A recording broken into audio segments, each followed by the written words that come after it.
Boker Tov. Ma gadlu ma'asecha Hashem. C'est le 6e verset du psaume du Shabbat, sur lequel nous avons déjà dit quelques mots hier. Ma gadlu ma'asecha Hashem. Combien tes œuvres sont grandes, ô Hashem, les œuvres de la création du monde. Et donc, dans ce verset, il y a un rapport entre la notion de grandeur, de caractère vaste et si gigantesque du monde, de la vie et de l'univers avec le Shabbat. Il y a une autre phrase qui ressemble un petit peu à Ma gadlu ma'asecha Hashem. C'est une phrase qu'on récite tous les matins dans la première bracha du Shema Israël où il est dit Ma rabu ma'asecha Hashem.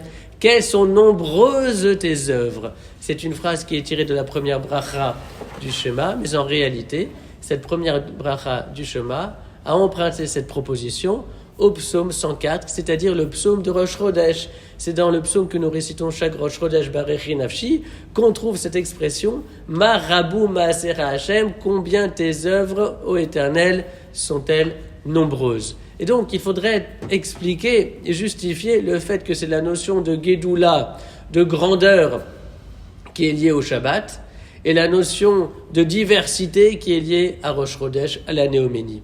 Ma rabu ma'asecha Hashem, quelles sont nombreuses de tes œuvres, effectivement, lorsqu'on observe la nature, et notamment lorsque l'on examine le monde des végétaux, des animaux, mais le nombre d'espèces végétales, animales, le nombre de poissons, le nombre de fleurs, de plantes, d'insectes, c'est quelque chose qui donne le vertige.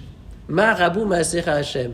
Et ceci est en rapport avec Rosh Chodesh. Et nous savons que la période estivale dans laquelle nous vivons est souvent l'occasion de se rapprocher de la nature, de se ressourcer littéralement auprès des fleuves, auprès des océans, de pouvoir les examiner, de pouvoir les observer, les contempler.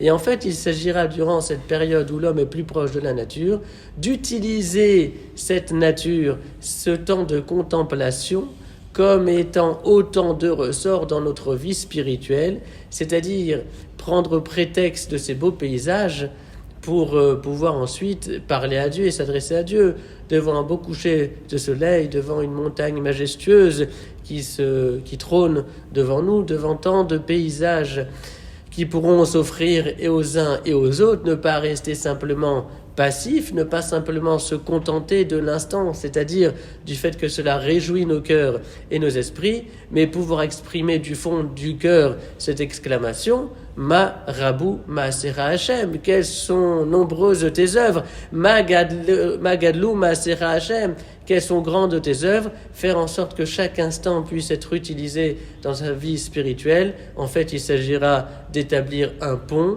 une relation entre le monde de la matière et celui qui dépasse la matière, entre les créatures, le Créateur, entre la vie et celui qui l'a donnée.